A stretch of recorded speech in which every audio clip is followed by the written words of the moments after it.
Welcome to Afternoon Light, the podcast of the Robert Menzies Institute, hosted by Georgina Downer.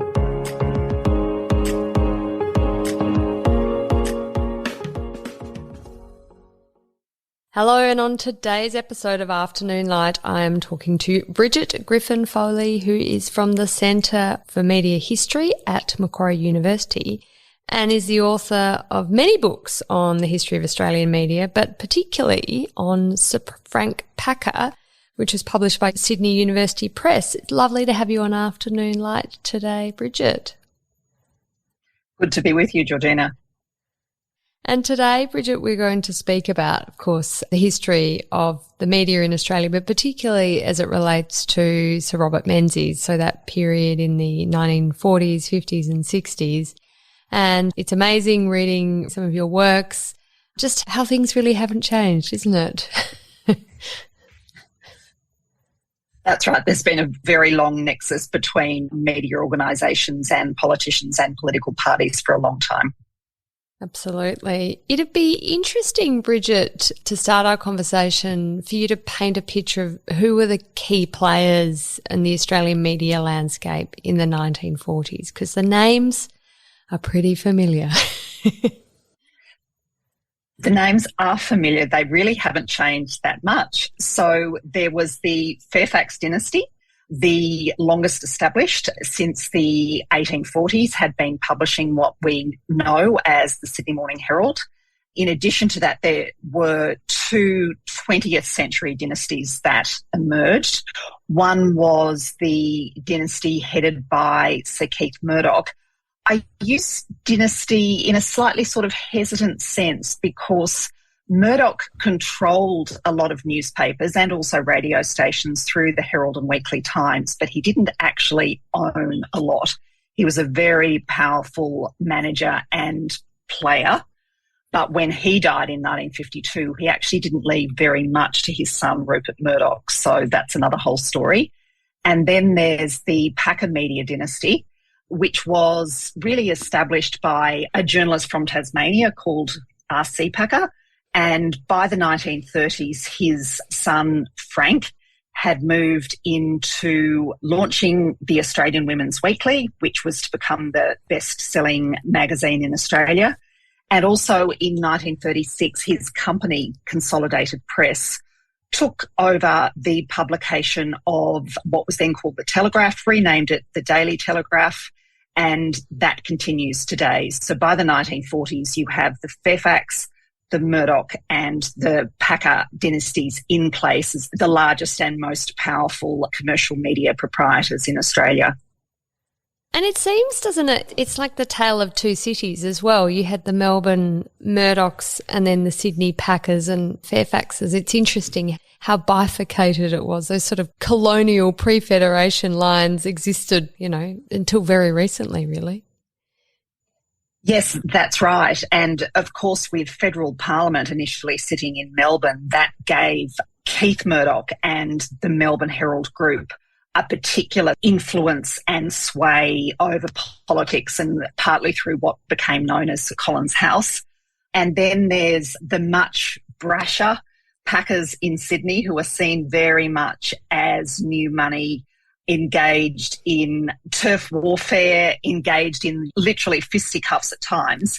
And then there's Fairfax is very much sort of old money but in Sydney, interestingly.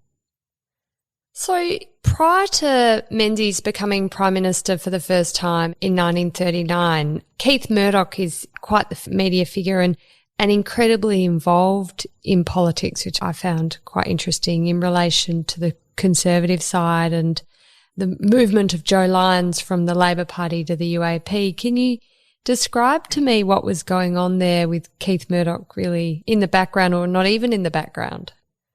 That's right. In the early 1930s, Keith Murdoch and the Melbourne Herald political correspondent, Joe Alexander, very involved in luring Lyons across to the United Australia Party. And Lyons is, by the 1930s, you start seeing cartoons appear of Keith Murdoch as a sort of marionette controlling, what was now sort of politics in Canberra. So Murdoch also had been schooled to some extent by Lord Northcliffe after World War I in the early years of the 1920s. And his nickname, or one of Keith Murdoch's nicknames, was Lord Southcliffe, someone who wielded political power probably more with a rapier than with perhaps the shovel that Frank Packer and Kerry to some extent would become known for. So Lord Northcliffe was a figure in the British press. I guess we should explain that for our listeners. Yes, that's right. A tremendously powerful 20th century newspaper baron. Yeah. His publications did include the Times, but also a number of tabloid newspapers. And, well, there were really in Britain two dominant newspaper barons in the first half of the 20th century, Beaverbrook and Northcliffe. And Northcliffe was the one who really was something of a patron of the young Keith Murdoch after World War I. It's interesting, Bridget, once Joe Lyons does move over to the United Australia Party, he's Prime Minister, but then he has this falling out with Menzies. It's over an issue to do with an election promise around national insurance, and Menzies feels like the Lyons government is not standing by its commitment to the electorate. But it's interesting how Keith Murdoch then shifts from Lyons to Menzies and starts to build up Menzies as a figure who should take over. Yeah, I mean, there's sort of waxing and waning, I think, of the relationship with Menzies. I mean, the Menzies that we think of in 1940 to 41 is very different from the Menzies that would, start to emerge along with the Liberal Party in the 1940s, but then really become a sort of dominant figure from the late 1940s. He's a much more steady, proven quantity, I think, in 1940.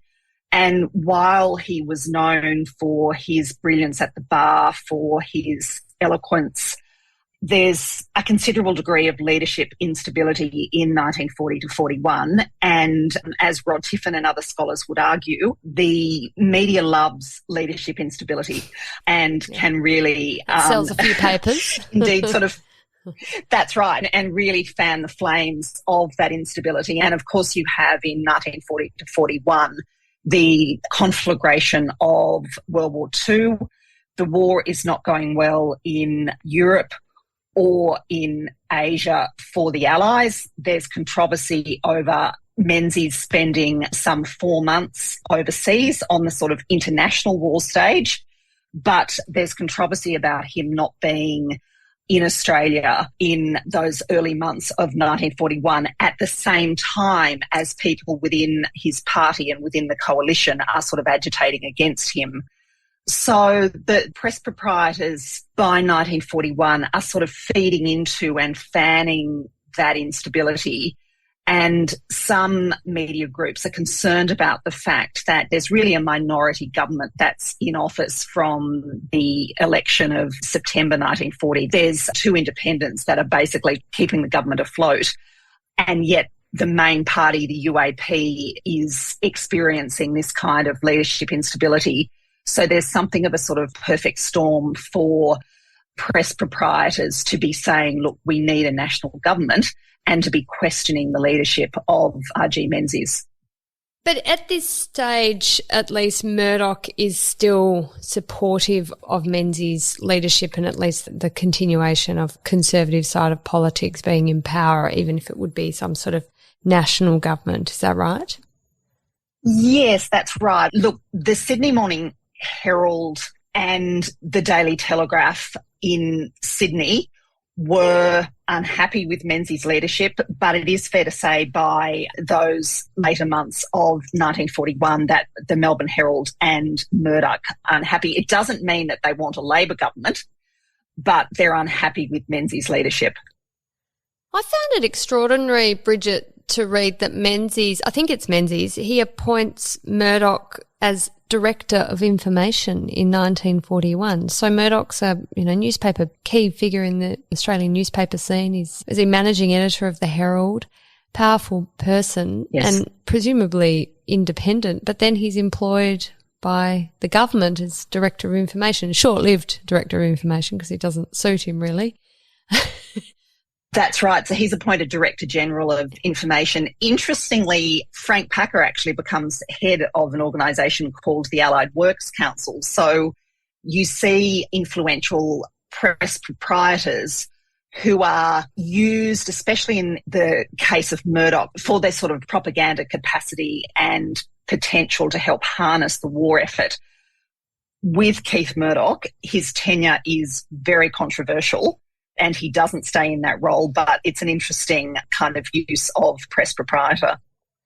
It is. I can't really imagine it in this day and age, but then we haven't lived through a world war, really, any of us. So maybe if, unfortunately, things go pretty bad and that occurs again, maybe we'll see this type of we'll see where Rupert Murdoch may end exactly. up in the second half of his life. Yeah, that's right. It's quite extraordinary. He's got a lot of vitality for someone in his 10th decade, doesn't he? That's right, 92. Amazing. So Menzies has to resign in 1941. He loses the confidence and support of key independents, and really his position in his own party and with the country party is untenable. You say the media was starting to become quite critical of his leadership by 1941. Was that central to the instability and lack of confidence that led to his resignation, do you think?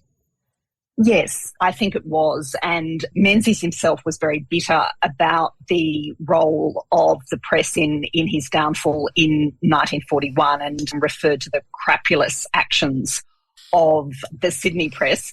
But the Melbourne Herald was somewhat involved in that destabilisation as well. So tell me about his issues with the Sydney press, because he seems to have more issues with them than with Melbourne, or maybe not. Maybe it's just the press in general. He had a famous disdain for journalists anyway, more broadly, which no doubt sprung from experiences like he had in 1941. Yes, look, 1941 did leave a very bitter taste in his mouth, but he came to learn through the 1940s the value of having some support from the press. Menzies harboured a particular bitterness towards the Sydney Morning Herald and the Fairfax Press, and he did not have a good relationship with Warwick Fairfax, the main proprietor manager of the Fairfax Group. The Daily Telegraph and Consolidated Press, the other major media outlet in Sydney, I think puzzled Menzies. The Daily Telegraph, under the editorship of Brian Penton, which goes until the late 1940s, is really a complex, small L liberal kind of outlet. It's interested in, it fights against censorship. It's somewhat anti-authoritarian. It sees its role as being to play a kind of oppositional role against the government of the day. It's not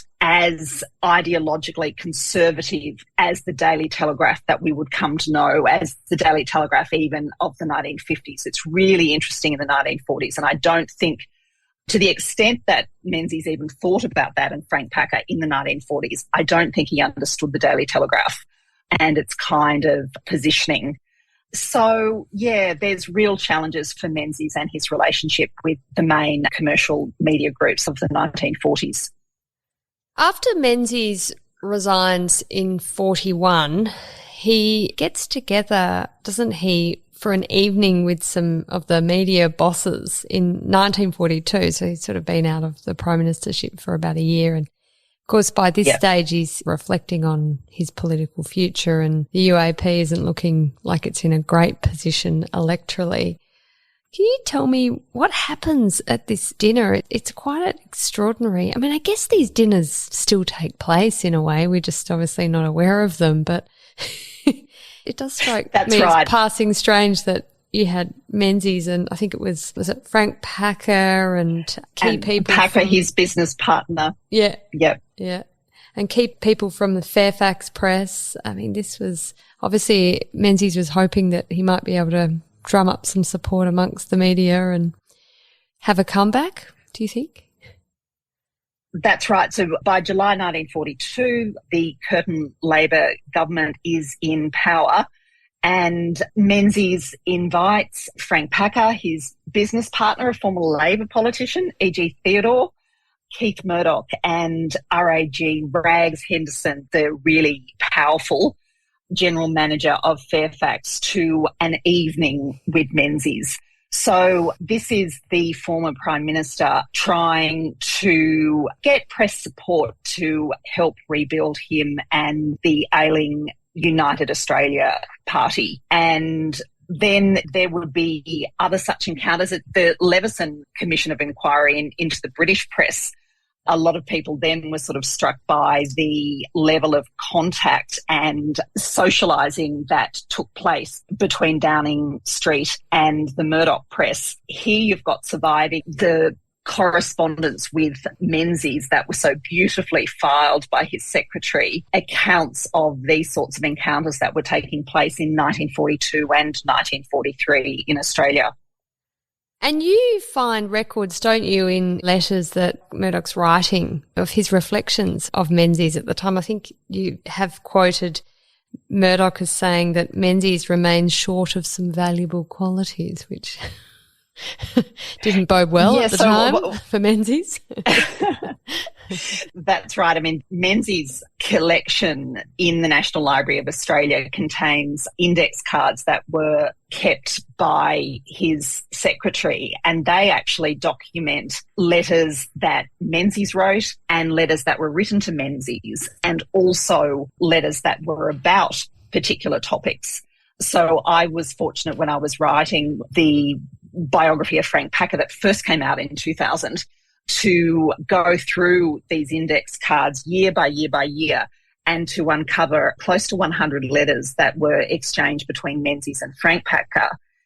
Then there's another collection in the National Library. So this is like an ode to the National Library, which, like all of our cultural institutions, is desperately in need of a sustainable funding model. Yes, we're all hopeful the budget will show a bit more support to the NLA and particularly the Trove digitisation project.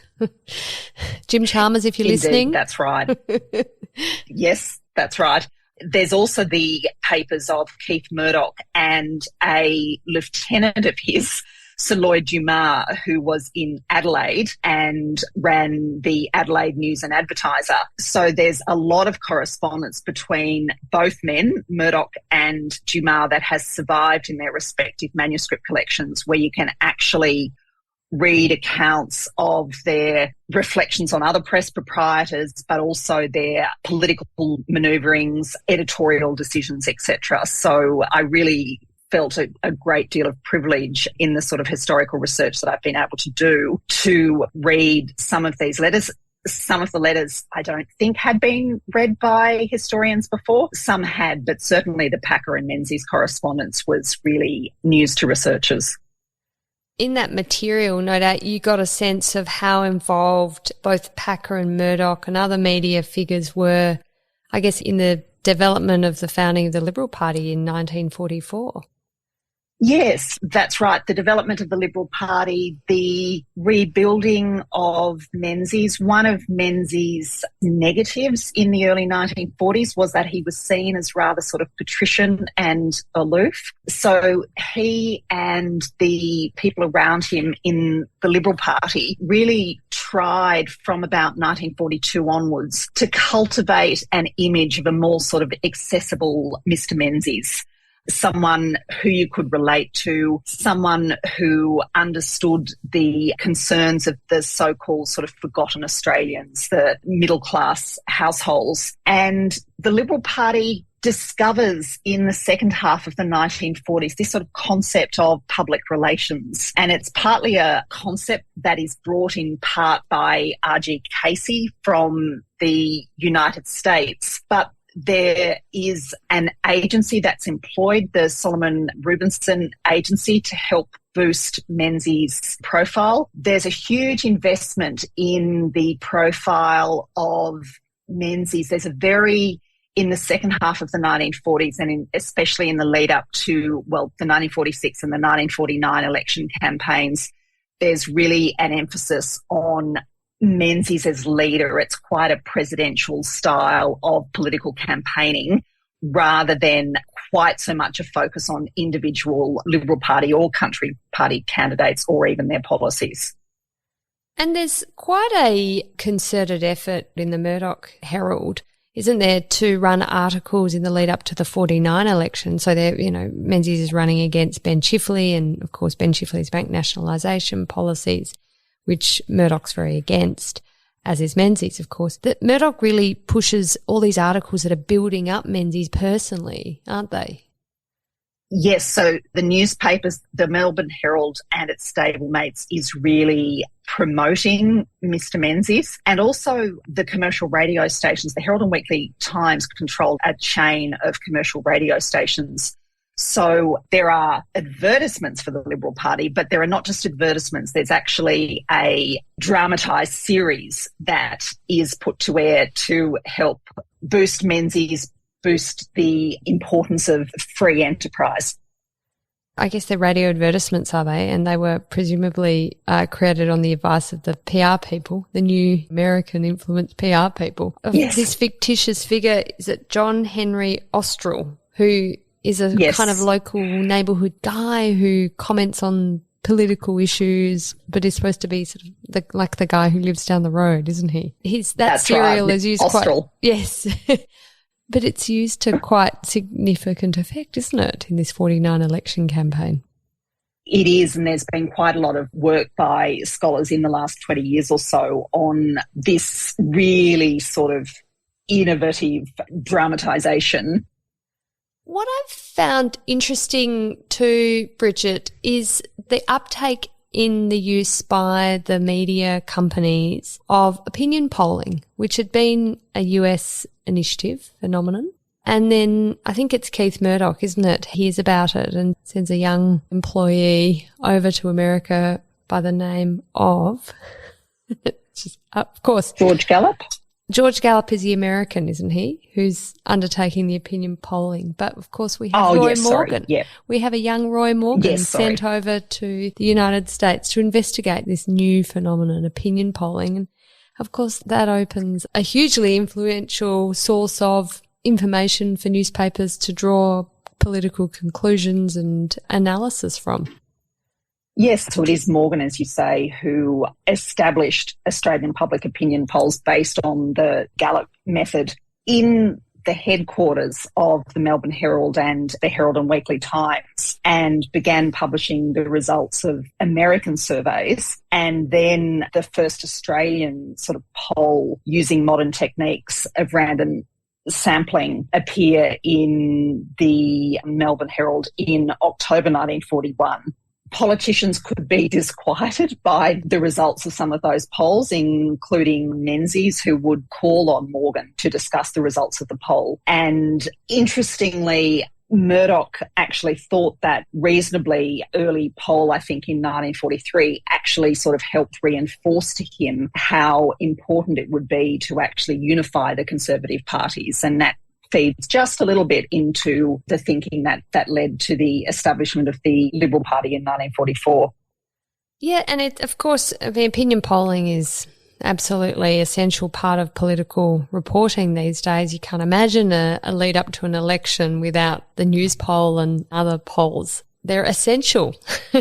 But this was a really new phenomenon. And of course, it was a developing science and art, wasn't it? So the early days of opinion polling, you didn't have the rigour around sample sizes and them being reflective of the general population, or at least the voting public. Look, there's a real sort of professionalisation of political communication in the second half of the 1940s in Australia, and I think that's demonstrated by two things we've touched on today. One is the emergence of public opinion polling and the Gallup method in Australia, and the other is also imported from the United States, which is the concept of public relations and the way in which that industry is used to craft the images of individual politicians such as Menzies, and also of political parties, including the very new Liberal Party of Australia.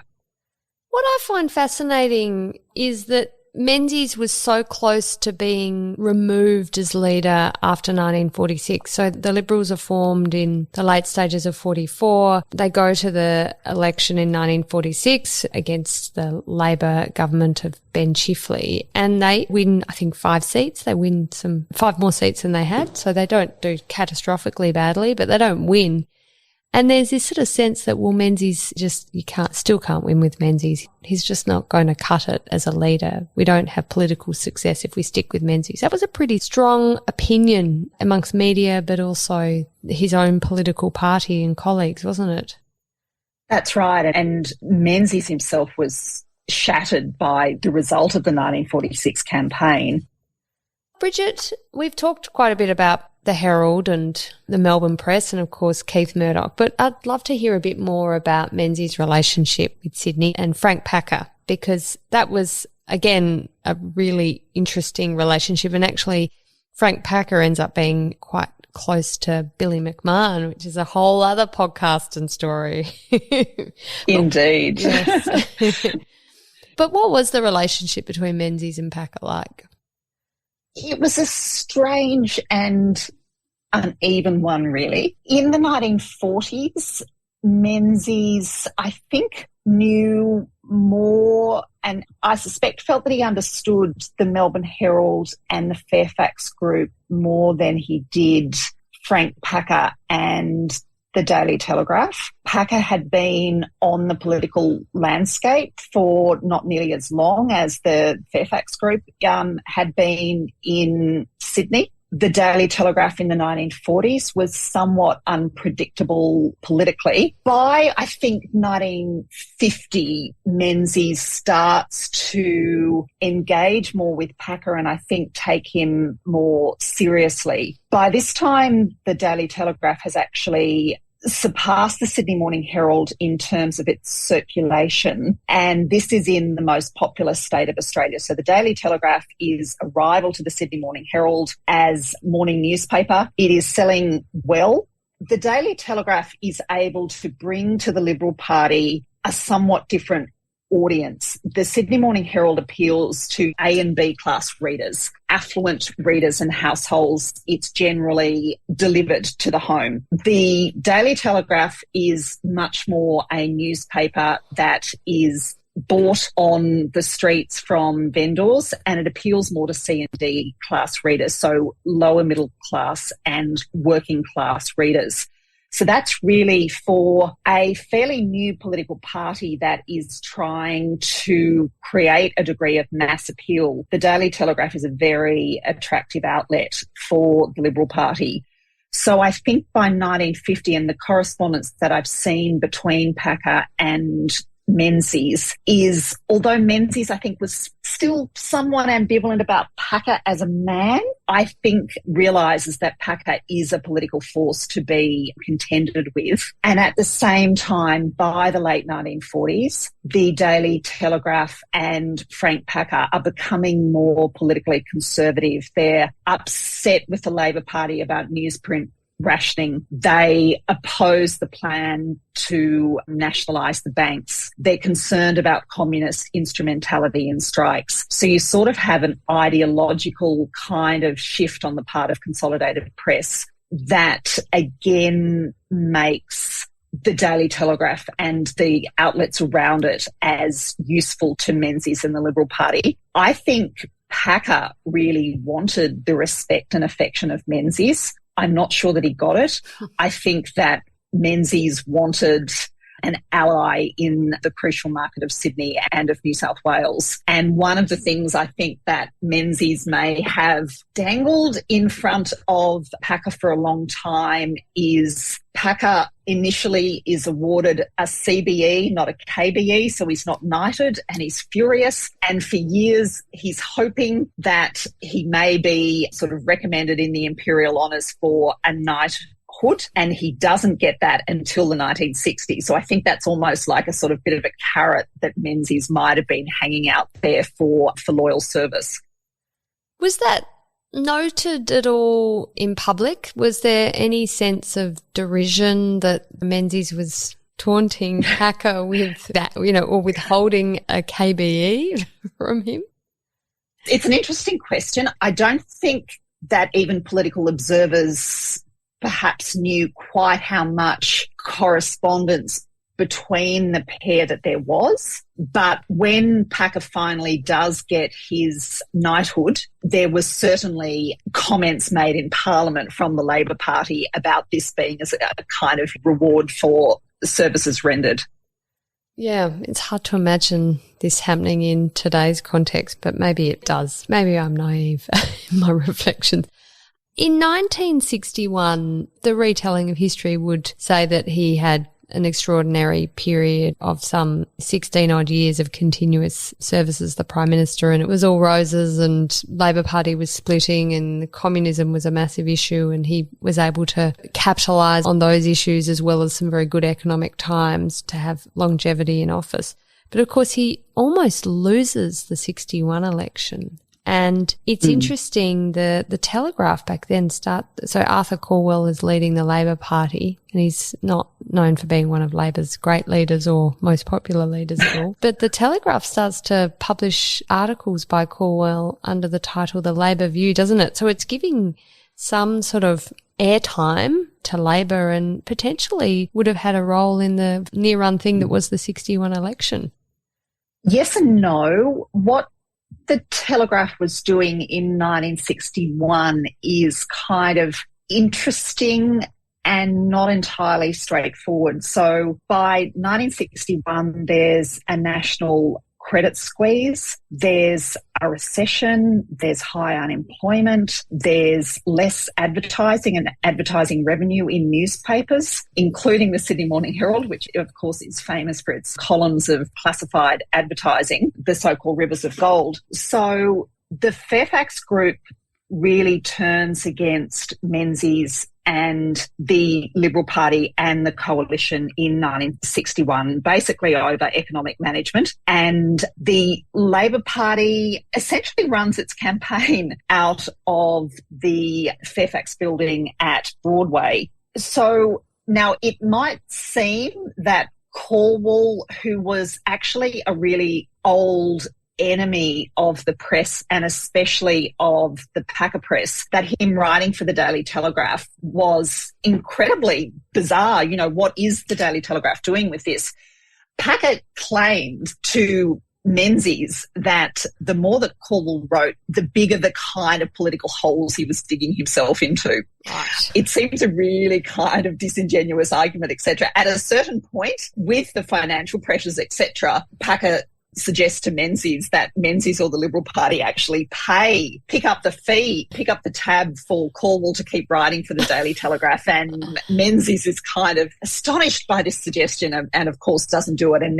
But Calwell, however, does agree to keep writing for the Daily Telegraph because he thinks he's getting an outlet. So the election, 15 seats were lost and the coalition only stayed in office by 2 seats. So as you suggest, there wasn't a sort of uninterrupted flow of kind of political glory. 1961 almost brings the Menzies regime to an end. But then in 1963, at that election, of course, the party hugely benefits from Alan Reid, who's a Telegraph journalist, so one of Packer's apparatchiks. And he gets a great scoop, doesn't he, with the faceless men of the ALP. He does. So, that's right. So Alan Reid is lured from the Sun to Australian Consolidated Press by Packer in 1954. Reid, English-born, initially something of a supporter of Labor, was an incredibly influential political figure for decades. He was a master at pitting source against source. He was as interested in the machine as he was in the executive and in the politicians themselves and in the policies. And I guess you could say his interest in the machine sort of arguably culminates in 1963, where he sees Calwell and Whitlam outside a hotel in Canberra, where the ALP National Executive is meeting, and manages to get a photograph taken of the leader and the deputy leader of the party standing outside the hotel while the executive is meeting inside. And this leads to a famous photo and newspaper headline, which is called 36 Faceless Men. And that kind of sense of this non-transparent union thuggery power behind the Labor Party is really damaging in the lead up to the election.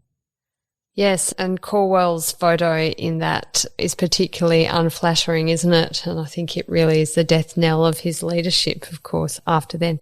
The 1950s, of course, we see the arrival of television in Australia and becomes hugely popular. Menzies loved town hall meetings, he loved radio, partly could credit a lot of his success for his oratory through the radio and at his town hall meetings, because those were the days when people actually went and saw politicians speak as entertainment, which can't say that would be the case these days. How did Menzies, though, find the onset of television? It wasn't quite his natural home, was it? No, he wasn't enthusiastic about it. And in 1952, he told a visitor from the BBC that Britain had television a lot earlier than Australia. But in 1952, he remarks, "I hope this thing will not come to Australia within my term of office." I sense that he thought it was probably superficial for show ponies, but in the 1940s and the 1950s, both the Labor Party and the Liberal and Country parties have to sort of deal with this medium that is already gaining increased prominence overseas. So there's various debates, arguments over what form television should take in Australia. Menzies comes to think this is in about 1953, then he wasn't that politically dominant, and he didn't like the idea of, if the coalition were to lose office, there only being one national broadcaster in Australia, which could be seen as being under the control of the government of the day, so of the Labor Party. So Menzies actually supports having a sort of dual system like we have in radio, so that there would be a national public service broadcaster and there would be commercial stations. And this, of course, plays into the hands of media mates, because they could see television could be a threat, but it could also be an opportunity. And if they invest into television, then they can build up their empires, but also arrest new competition that could have emerged from completely new players being allowed to take the television licenses that were initially on offer in Sydney and Melbourne. And this, of course, is where Frank Packer then gets into television through Channel 9, isn't it?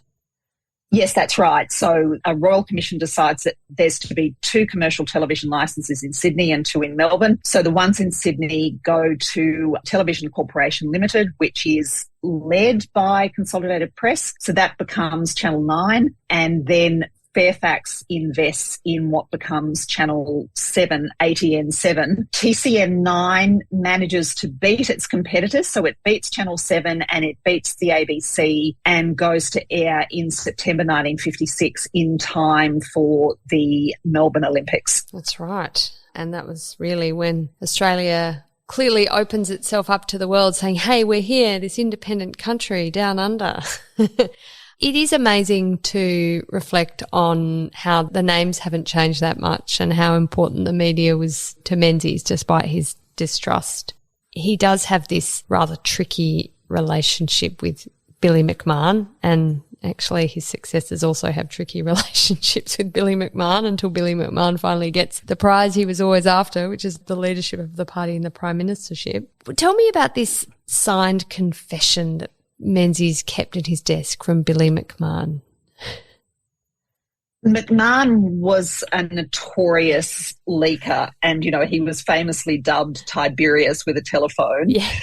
So when in 1959 McMahon is Minister for Labor and National Service, Menzies realises that McMahon must have leaked the details of a cabinet discussion over a possible increase in the pension. So he summons McMahon to his office. He interrogates him about whether the discussion that took place at cabinet had been revealed to a politician. McMahon admits that he did do that he simply wanted to let the politician know that this issue wasn't a new one. And so Menzies has a stenographer take notes of, basically record this meeting in the office verbatim and seals the memo, and he basically tells McMahon that,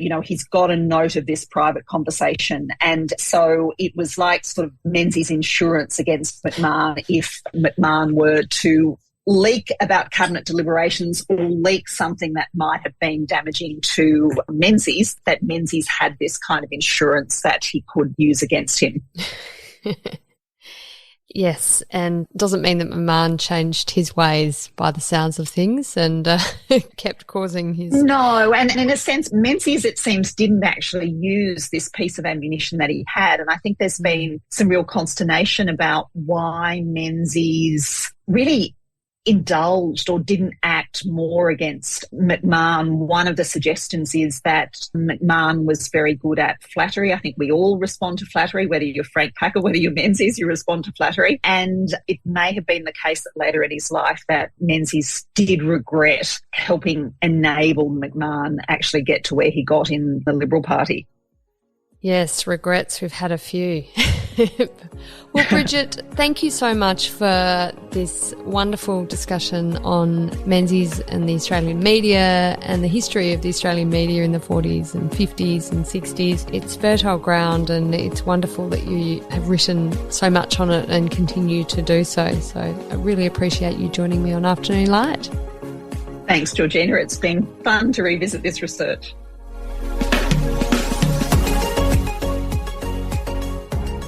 That's it for this week's episode of Afternoon Light, the podcast of the Robert Menzies Institute.